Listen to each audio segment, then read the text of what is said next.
안녕하세요. 차선생입니다. 제가 어제 일요일에 또 새로운 이슈가 나와서 또 영상 올려드리는데요. 네, 여러분들 아시겠지만 두산 에너빌리티가 원전만 하는 게 아니죠. 친환경 회사로서 풍력도 하고 있습니다. 풍력. 그래서 이 풍력에 대한 부분을 모르시는 분들이 있어서 잠깐 가지고 왔고요. 이 두산 에너빌리티 등 에너지 기업들이 수혜 기업으로 거론되고 있다라는 내용인데 이 풍력에 관련된 내용들 뭐가 있는지 잠깐 보도록 하겠습니다. 자, 내려보면 이 두산 에너빌리티 같은 경우 주요 사업인 원자력 발전 주기기 제작 외에도 해상 풍력 발전기를 제작하고 있다.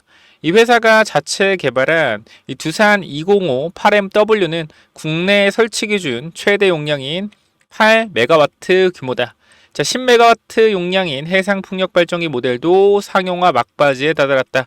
자, 국내 설치 기준 최대 용량이 8메가와트라고 하는데 10메가와트 용량인 해상 풍력 발전기 모델도 상용화 막바지에 달았다는 건 뭐예요?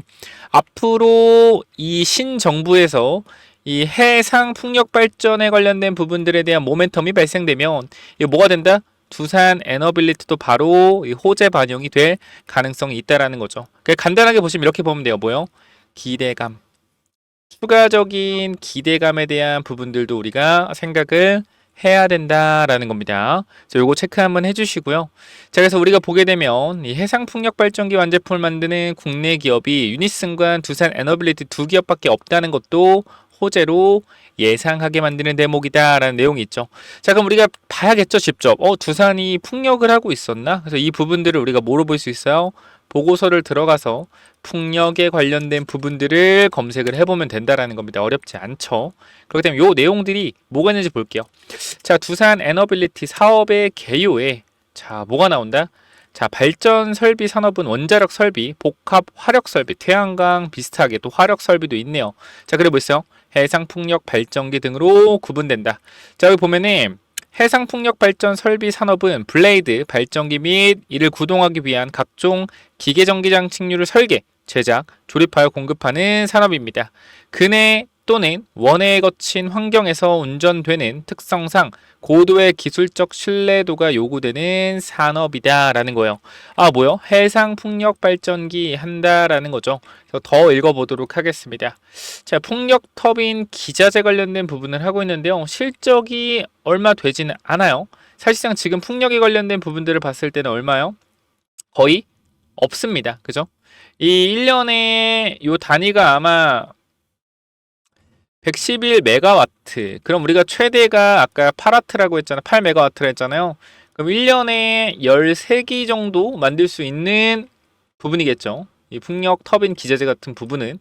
그렇기 때문에 일단은 지금 이걸로 매출이 많이 나오기는 힘들 거라고 생각이 되네요. 자, 여기 보게 되면 기준 용량 5.656메가와트. 5.56을 하고 있네요. 그 당사 대표 해상 풍력 모델 윈드 5500. 자, 연간 생산 능력은 5.56메가와트 20기. 아까 우리가 8메가와트로 계산한 게 아니라 5.56으로 계산하면 연간 20기를 만들 수 있다라는 거네요. 당사의 대표적인 해상용 발전기 모델은 요거 기준으로 산출하였으며 육상 해상 풍력용 발전기 모델은 연간 33기를 제작 가능하다. 21년부터 해상 풍력용 발전기 5500을 생산했다는 내용이에요. 자, 20기면은 우리가 가격이 얼마인지도 한번 확인을 해볼 거예요. 그래서 이게 우리가 사실상 제가 계속 말씀드리죠. 기사도 잘 봐야 된다라는 게 풍력에 대한 내용으로 호재가 발생한 것 같지만 만약에 이 부분들이 영업이익에 대한 부분이나 매출에 대한 부분들이 크게 성과가 나지 않는다라면 사실 의미 없는 기사예요. 하지만 이러한 기사들 하나하나가 기대감을 북돋아줄 수 있다는 건 여러분들이 체크를 하셔야 된다는 겁니다. 그래서 풍력도 한데 무조건 갈 거야가 아니라 풍력은 하긴 하는데 이건 실적에 크게 반영은 안 돼. 하지만 기대감으로 반영을 받을 거야. 요런 내용들 여러분들이 알고 계셔야 된다는 거예요. 그래서 요 기준으로 해서 매출과 영업이익이 얼마나 나올지 한번 체크를 한번 해볼게요. 자, 우리가 이 정확한 가격은 현재 시장에서 나와 있지 않기 때문에 챗 GPT의 도움을 조금만 받도록 하면 이 해상 풍력 발전기 평균 가격을 봤을 때 어때요? 지금 요거 3.3메가와트는 한 기당 40억에서 50억. 그래서 요게 만약에 111 정도, 30기 정도 만든다라고 했을 때는 얼마죠? 거의 40억으로 잡으면 1200억 정도. 1200억 정도 잡을 수 있겠고 영업이익으로 했을 땐 10%한 120억. 매출 1200의 영업이익 120억 정도 나오는 거고요. 그쵸? 그리고 우리가 요 5.56으로 했을 때 보수적으로 잡았을 때는 20기 한 1400억 정도? 영업이익 140억. 그러니까 결과적으로 이게 발전 용량이 높으면 높을수록 뭐예요? 그러니까 단가 자체가 3.3보다는 5.56이 훨씬 더 비싸죠. 그렇기 때문에 이 높은 용량을 만들수록 가격이 비싸진다라는 건데 아까 우리가 기사에서 어떤 부분이 있었어요? 지금 보면 10메가와트 용량인 해상 풍력 발전기 모델도 상용화 막바지에 달하다. 결과적으로 뭐요? 이 더 높은 메가와트급의 이 풍력 발전기를 만들면 그만큼 뭐가 된다? 더 돈을 많이 벌 수 있다라는 거겠죠. 그렇기 때문에 매출로 계산했을 때 이게 만약에 된다라고 했을 때는 그러면 한 그냥 대충 계산을 하더라도 매출 한 2천억에 영업이익 200억 정도 기대할 수 있겠는데 이 부분들은 우리가 재무제표를 한 번 더 보면서 보도록 할게요. 보면 주요 계약 및 연구개발 활동에서도 풍력 관련된 계속된 이 설비 투자를 계속적으로 하고 있는 거를 볼 수가 있겠죠. 여기 보면 해상풍력 시스템 공급망, 국산화 기술개발, 풍력 관련된 부분들 8메가와트, 10메가와트 부품의 국산화를 향상과 원가 점검을 통한 경쟁력 추가 확보, 그 다음에 이 10메가와트 확보 풍력, 8메가와트 모델 베이스로 8메가와트와 10메가와트 공용 일식 발전기를 개발하고 있다라는 내용이 또 있고요. 그래서 우리가 두산 에너비트 실적을 봤을 때 풍력 쪽에 아마 영업이익이 10%까지는 안 나올 것 같아서 사실 전체적인 매출로 봤을 때는 크게 풍력이 사실 지금 차지하는 거는 크지 않다라고 볼 수는 있을 것 같아요. 그래서 어쨌건 이러한 부분들이 나왔다라는 건 우리가 그냥 기대감 정도 반영을 좀 받을 수 있을 것 같다라고 보시면 될 것 같고 우리가 집중을 좀 해야 되는 부분들은 뭐요? 공모채 시장에 관련된 부분들도 집중을 해야겠죠. 아무래도 이제 10일 날 내일 수요 관련된 부분들이 또 나오기 때문에 그 관련 부분들이 초과 수요가 달성되면 단기 상승 탄력이 또 나올 수가 있다는 점 보셔야 될 것 같습니다. 좀 어제 올려드렸던 내용인데 조회수가 거의 한 15,000, 2만 정도 조회수가 또 이제 나왔어요. 그래서 많은 분들이 좋아해 주셨는데 보게 되면 1,500원에 달하는 공모회사채 발행을 한다라고 밝혔는데 일단 800억을 조달하는 건데요. 초과 수요가 발생하면 1,500억까지 이제 더 많이 발행을 한다라는 건데 요게 아마 제가 봤을 땐 잘 될 가능성 높다라고 여러분께 어제 말씀을 좀 드렸죠. 그래서 텔레그램방 보시면은 우리가 요 부분들도 정리해서 올려드렸던 부분들 자, 공모채 1,500억 조달 난이도에 대해서 말씀을 드렸고 여기 쉬움 항목이 3개 이상이면 조달이 수월하다고 하는데 제가 말씀드렸던 시장 상황 금리가 안정이죠. 또 올라가지는 않으니까 그래서 차환 채무 상환하려고 빌리는 거고 그 다음에 대기업 시장 신뢰 높다. 여기만 봤을 때도 뭐예요? 조달에 대한 부분들이 가능성이 높다라는 거예요. 그래서 저는 일단은 현 구간에서 이 두산이 증자에 성공한다라고 하면 단기적으로 또 뭐 재료에 대한 부분들이 반영이 되면서 주가가 상승 탄력을 또 받을 수 있을 것이라고 생각을 합니다. 그렇기 때문에 이 부분들까지 여러분들이 체크를 한번 해주셔야 된다라고 생각을 하고요.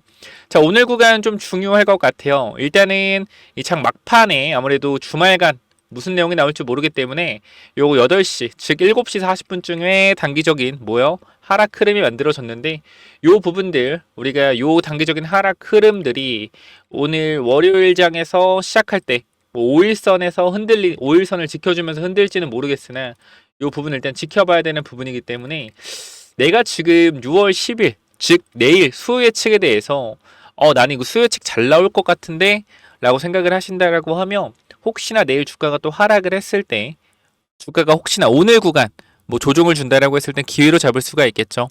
그래서 아무래도 지금 자리 자체가 굉장히 어려울 거예요. 저도 사실 이 주식이라는 게 어디까지 갈지는 모르거든요. 그렇기 때문에 계속적으로 시장에서의 두산이 현재 있는 위치, 두산이 현재 받고 있는 재료에 대한 모멘텀 이런 부분들을 전반적으로 분석을 해서 솔직하게 말씀을 드릴 거예요.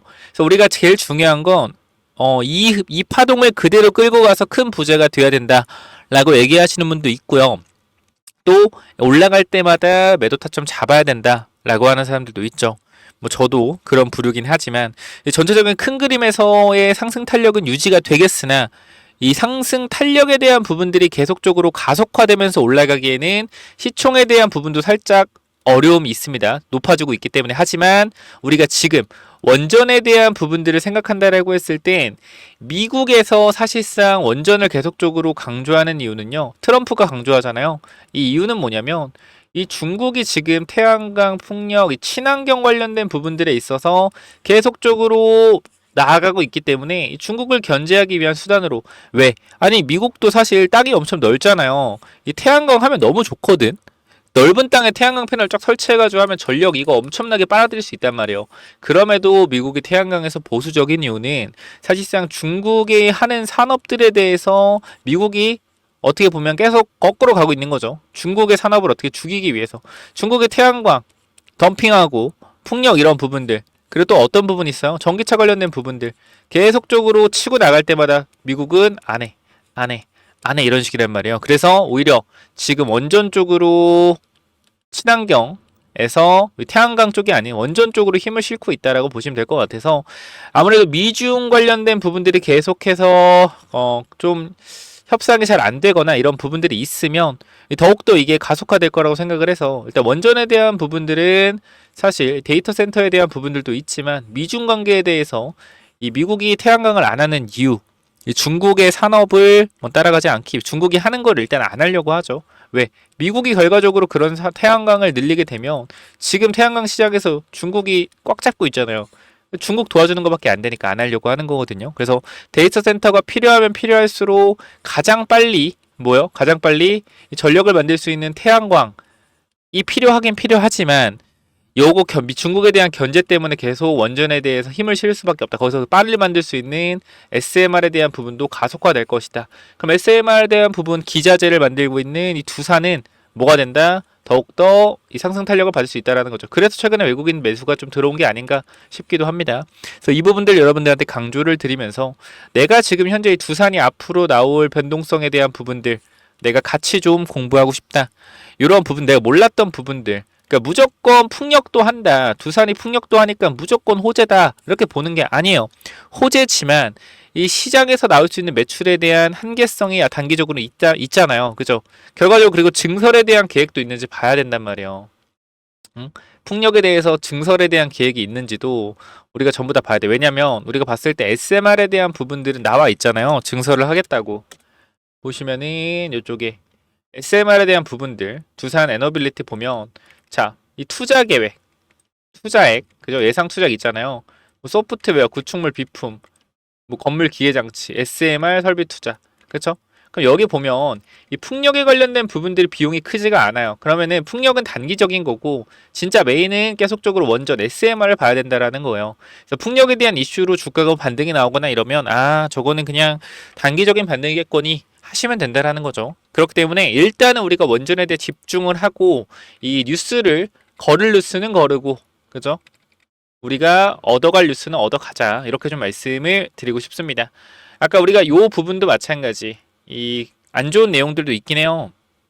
이거 두산 에너빌리티 비우량채 낙인 극복하고 수요 예측 흥행 가능할까 이런 내용들이 있는데 뭐냐면 지금 두산 에너빌리티가 아까 말씀드렸지만 BBB 관련 신용등급이 BBB이기 때문에 요 부분들이 BBB 신용등급에서 증자를 했던 공모채를 발행을 했던 애들을 봤을 때 이 CGV는 뭐예요? CGV는 결과적으로 실패했다라는 거예요. 400억을 하는데 100억밖에 안 나왔다. 25%밖에. 그러면서 CGV랑 비교를 하면서 기사를 썼는데 근데 이게 의미가 없다라는 거예요. 왜? CGV는 어제도 말씀드린 부분이지만 사양 산업이죠. 얘네가 같은 신용 등급이라고 하더라도 얘네들 완전 사양 산업을 하고 있는 넷플릭스랑 디즈니랑 쿠팡플레이에 밀려서 사양 산업을 겪고 있는 CGV랑 지금 같은 신용 등급이라고 두산 에너비티를 얘기를 하면서 비교한다라는 건 말이 안 맞다라는 거죠. 왜? 얘는 지금 상승 탄력을 받고 성장 궤도에 있는 종목이고 CGV는 성장이 꺾인 산업인데 같은 BBB 등급이라고 해서 절대 동일시 볼 수는 없다. 그렇기 때문에 여러분들이 계속 말씀드리지만 이 기사들도 정확하게 해석을 하는 능력이 여러분들 필요합니다. 그렇기 때문에 현구간에서 제가 이러한 내용들 하나하나 여러분들한테 전부 다 전달을 드리면서 브리핑 드릴 거니까 이 두산 관련돼서 혹시나 아직도 이 텔레그램방 지금 5,000분 계신데 안 들어오신 분 있다라고 하면 이쪽에 번호 하나 남겨 놓겠습니다. 몇 번이요?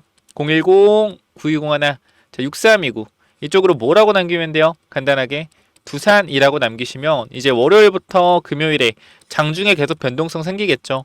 NXT 시장이 열리고 마무리되는 8시부터 오후 8시까지 제가 계속적으로 모니터링하고 브리핑하고 있습니다. 보시면 알겠지만 제가 쭉쭉쭉쭉 보시면 이 6월 5일 금요일에도 시간을 보면 오후 3시부터 3시가 마지막으로 해서 쭉쭉 올리면 뭐요? 계속 브리핑 드린단 말이에요. 시간대 보시면 알겠지만 계속 그 하루에 80개, 100개씩 계속 브리핑을 드리고 있습니다. 두산이 절반이고요. 그래서 지금 구간에서 여러분들이 이러한 내용들 같이 조금 공부하시면서 이 두산의 흐름들 같이 읽어 나가실 분들 있다라고 하면 위쪽에 번호로 두산 남겨주시고 영상 설명창에 링크 있거든요. 링크 타고 들어오셔서 두산이라고 남겨주시면 여러분들 입장 당연히 무료로 도와드리니까 여러분들 현 구간에서 내가 두산 매수해야 돼? 더 사야 돼? 매도해야 돼? 이 뉴스는 진짜야? 이 뉴스는 가짜야? 이런 내용들 제가 올라올 때마다 바로바로 전달을 드릴 겁니다. 그렇기 때문에 요거 두산이라고 위에 번호 몇 번이요? 010-9201-6329 남기시면 제가 도와드릴 거니까 꼭 들어오셔서 같이 대응 한번 해보자 이 말씀 꼭 드리도록 하겠습니다. 자, 추가적으로 제가 계속 말씀드리는 거 원전이 가는 이유 뭡니까? 전력 때문이죠. 전력 왜 필요하죠? 데이터 센터. 기본적인 거 계속 말씀드려요. 그렇기 때문에 원전을 데이터 센터로 안전하게 전력을 이동시켜 줄 수 있는 전선에 관련된 부분들 혹시나 아직 제 주말에 다 보내드렸는데 혹시나 못 받으신 분도 있다라고 하면 다시 한번 전력이라고 남기시면 제가 요거 종목 보내드릴 거니까 요거까지 한번 확인해 보세요. 자, 010-9201-6329로 두산 남기셔서 텔레그램방 들어오시고요.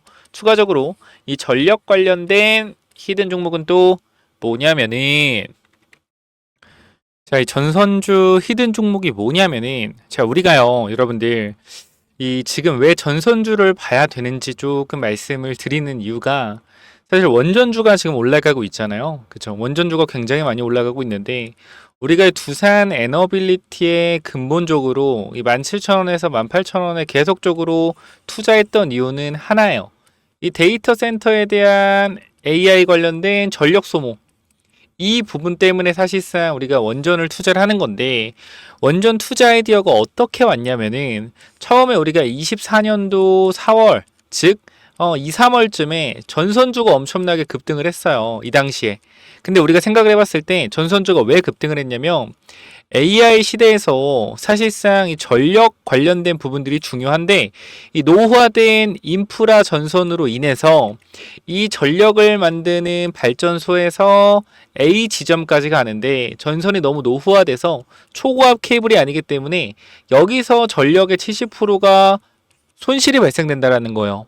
초고압 케이블을 이용하면 100을 보내면 30만 갔던 기존 전선에서 100을 보내면 70이 간다라는 거죠. 그래서 전력 손실을 보존하기 위해서 이 전선주가 올라갔었단 말이에요. 언제? 24년도 2, 3월에. 그래서 우리가 뭐 했어요? 4월 달부터 우리가 이 데이터 센터 수혜주로 원전을 봐야 된다 계속 말씀드렸는데 1년 동안 이 데이터 센터 관련돼서는 원전주가 안 올랐어요. 뭐만 올랐어요? 체코 원전 관련돼서만 올랐단 말이에요. 그럼 우리가 지금 구간에서 원전이 오르고 있는데 전선주 뭐 하고 있냐? 죽쓰고 있다라는 거예요. 죽쓰고 있다. 뭐 가온전선, LX 일렉트릭 다 잘 가고 있어요.